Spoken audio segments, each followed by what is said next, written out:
I was sitting at our reserved table in the Sterling Oak, nervously adjusting my dress while waiting for Jake to arrive for our 6-month anniversary dinner. The upscale restaurant buzzed with elegant conversation, and I felt excited about celebrating this milestone in our relationship. When Jake finally walked through the door, my smile faded immediately. He was not alone. 3 men I had never met before followed behind him, all laughing loudly and scanning the restaurant like they owned the place. The moment their eyes landed on me, I could feel their judgment. Before I tell you how this humiliating dinner turned into the most satisfying revenge I have ever witnessed, drop a comment letting me know where you are watching from and hit that like button if you have ever been disrespected by someone who had no idea who they were messing with. Trust me, those 13 missed calls changed everything. Let me give you some background so you understand exactly what Jake thought he was dealing with. For the past 2 years, I had been living what most people would call a double life, but I called it self-protection. My name is Madeline Blackwood, and while I told everyone I was just a marketing coordinator at a small firm, the truth was far more complicated.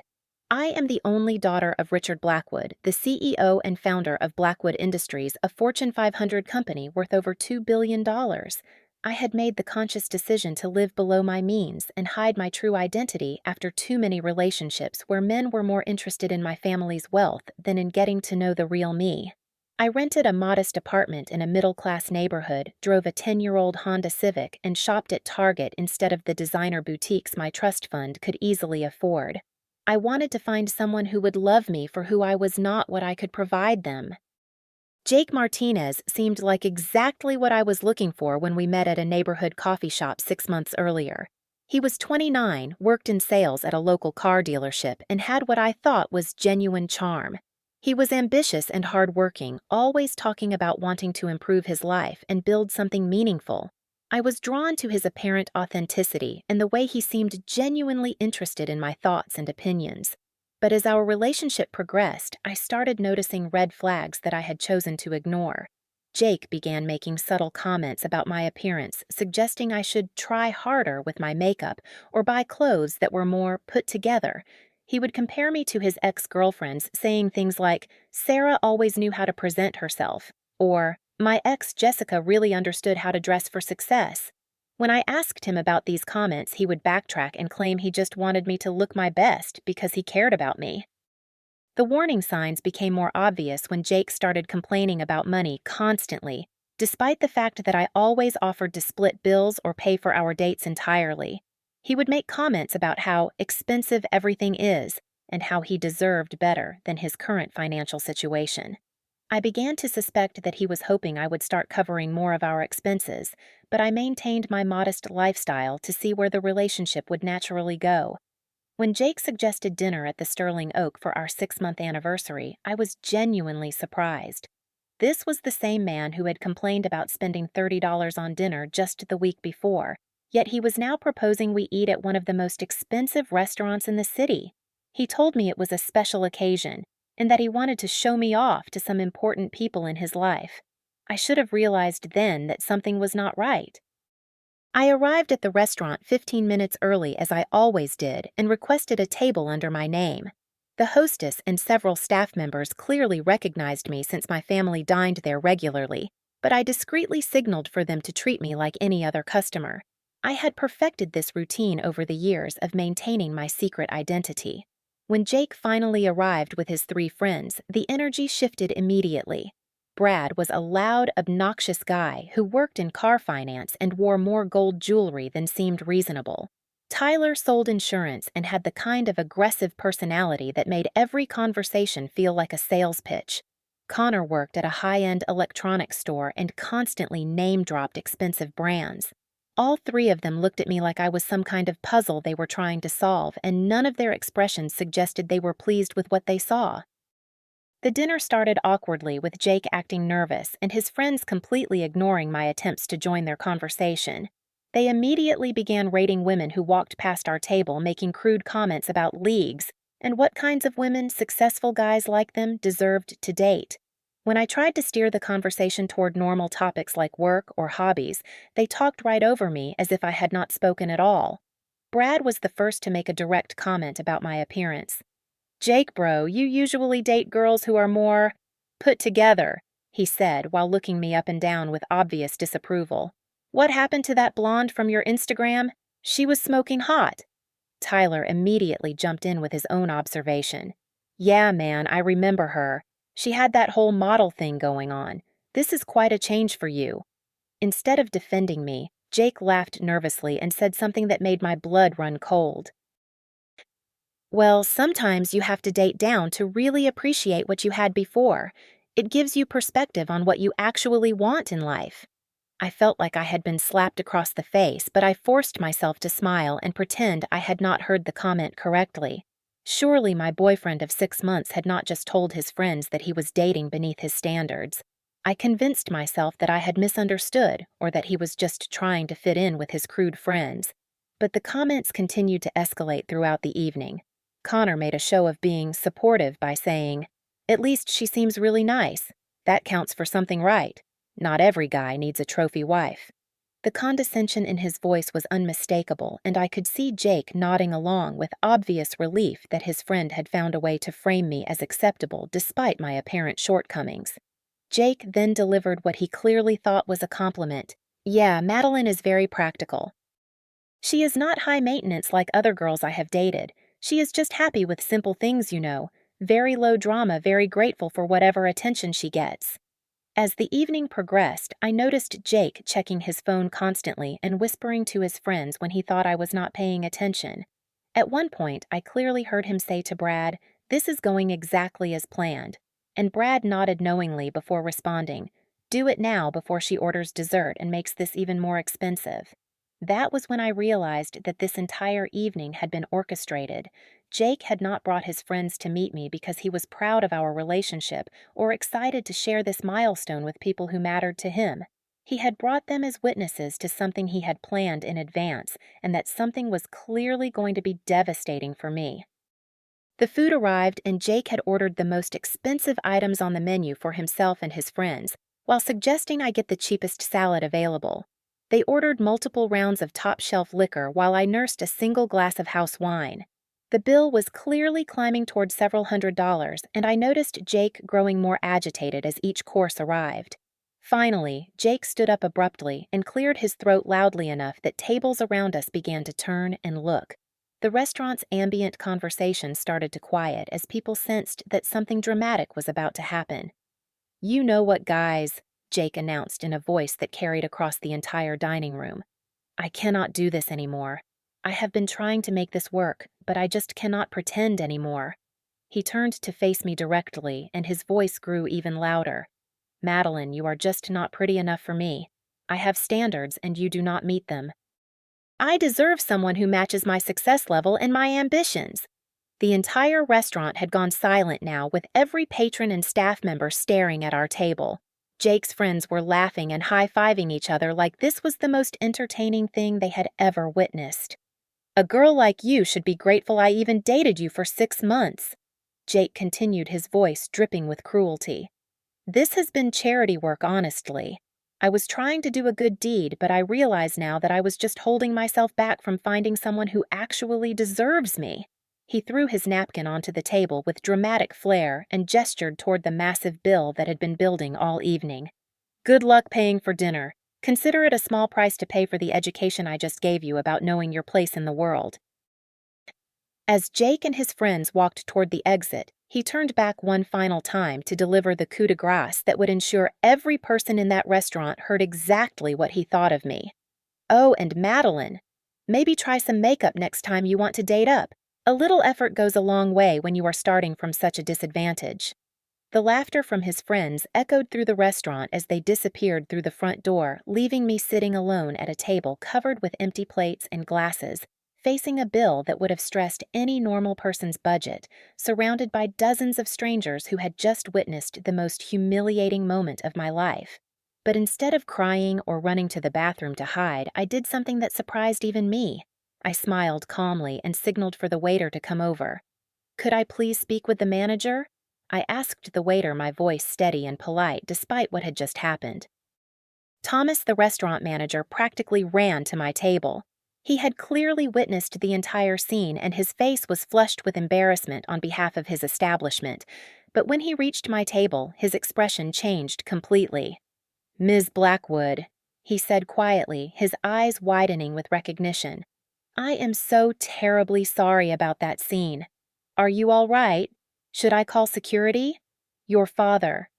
The mention of my last name caused a ripple of whispers throughout the restaurant as other diners began to process what they had just witnessed. Phones started appearing as people realized they might have just seen something newsworthy. "Thomas, I am perfectly fine," I replied with a serene smile.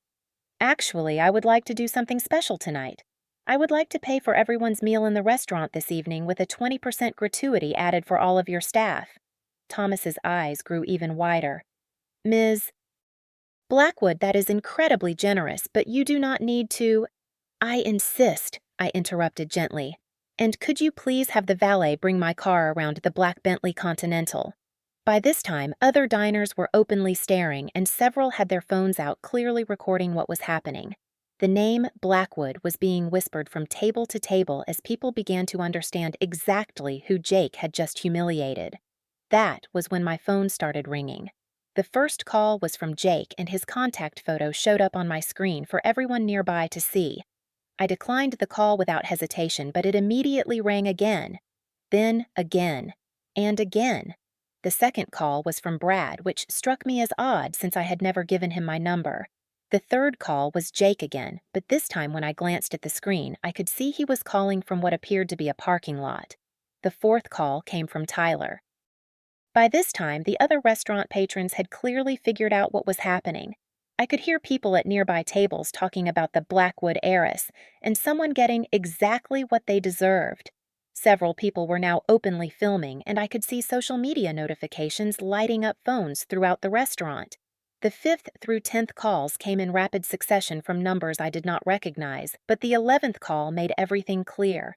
The caller ID showed Wellington Auto Group, which I recognized as the dealership where Jake worked. I answered that call. "Ms. Blackwood."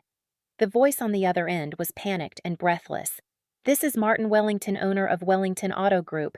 I am calling to personally apologize for the behavior of one of our employees. I just saw the video of what happened, and I want you to know that Jake Martinez no longer works for our company as of this moment." "That was very quick action, Mr. Wellington," I replied calmly. "Ms. Blackwood, I am sure you are aware that your family's company has a fleet contract with us worth over $2 million annually.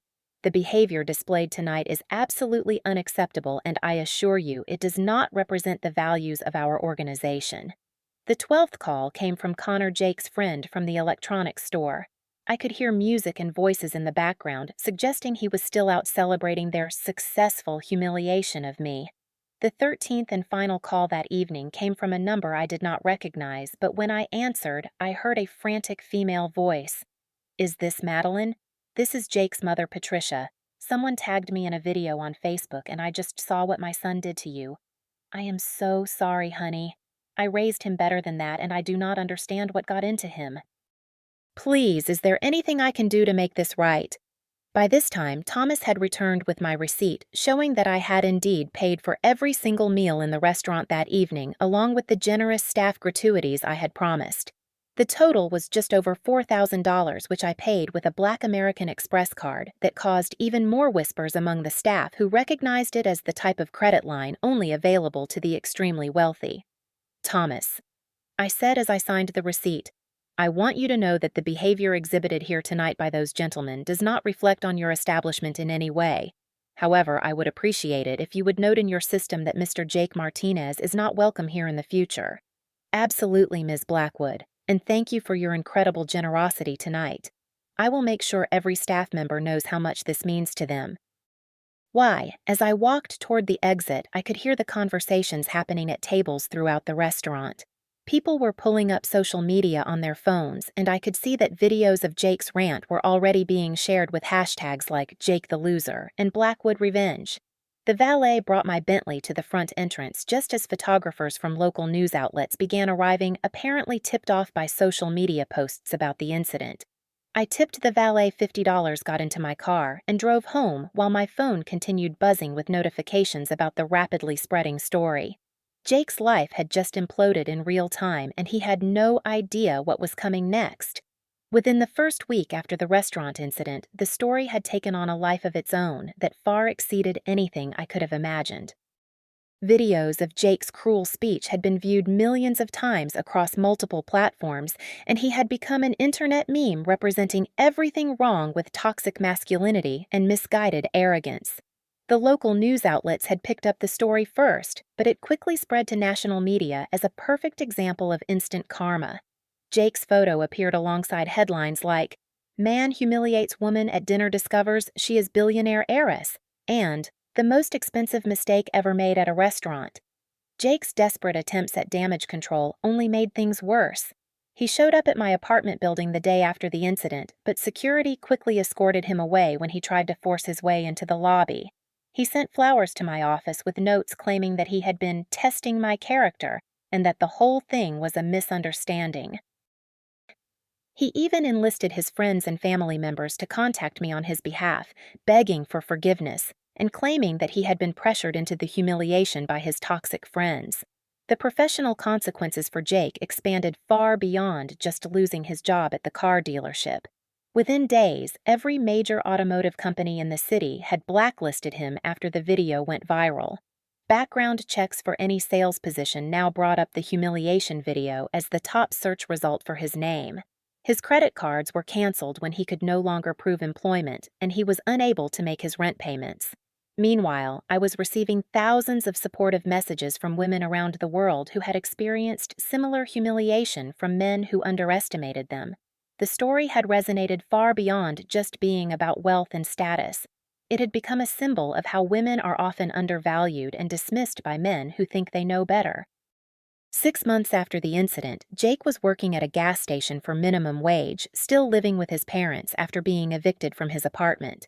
His social media attempts at rebuilding his image consistently failed as internet users would flood his posts with references to the restaurant video. Other women began coming forward with stories about how Jake had manipulated and used them in previous relationships, creating an even fuller picture of his character. The unexpected positive outcomes from the situation amazed me.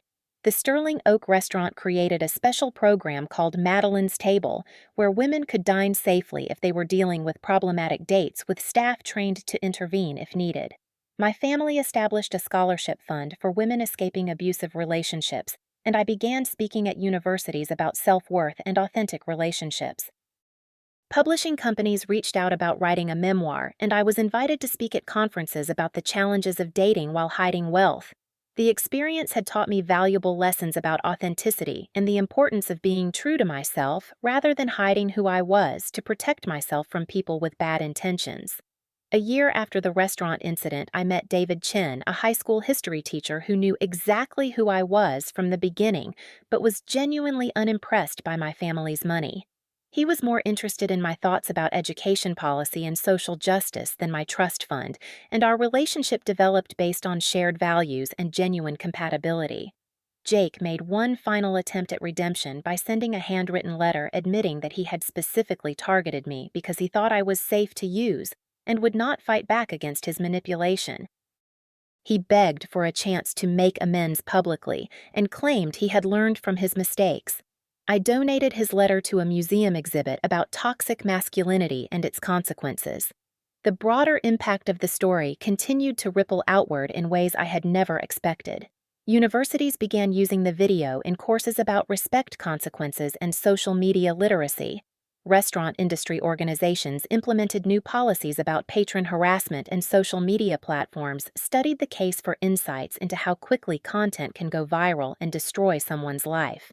2 years after that humiliating dinner, I was married to David in a small ceremony surrounded by people who loved and respected both of us for who we truly were. I had learned to embrace my authentic self without shame about my family's privilege, and I was working openly in the family business while maintaining my own identity and values. Jake occasionally still appeared in "Where Are They Now?" internet articles as an example of how quickly someone's life can change based on their choices and character. but he was no longer my concern or responsibility. I had learned that the best revenge is not plotting against someone who hurt you. It is simply living authentically and allowing their own character flaws to create their downfall. The most important lesson I learned was about the difference between people who love you for who you are and people who want to use you for what you can provide them. Jake had thought he was dating someone he could manipulate and discard, but he had actually targeted someone with the resources and strength to ensure that his actions had real consequences. Sometimes the universe handles justice better than any revenge plot you could devise. All you have to do is be authentic, maintain your dignity, and let karma do the rest. They say you should never judge a book by its cover, but Jake taught me that sometimes people judge the cover without realizing they are looking at a bestseller. The most beautiful thing about authentic living is that it reveals who really deserves to be in your story. Have you ever had someone completely underestimate who you are or what you are capable of? Share your story in the comments below because I would love to hear how you handled people who tried to make you feel small. Hit that like button if this story reminded you that you should never let anyone convince you that you are worth less than you know you are. Subscribe for more stories about standing up for yourself and finding the strength to live authentically, even when it feels risky. Please share this video with anyone who needs to remember that their worth is not determined by how others choose to treat them. Remember, you teach people how to treat you by what you are willing to accept, and sometimes the most powerful response to cruelty is simply being yourself with confidence and grace. Thank you for listening to my story, and I hope it reminds you that the right people will love you for exactly who you are, while the wrong people will reveal themselves through their own actions and choices.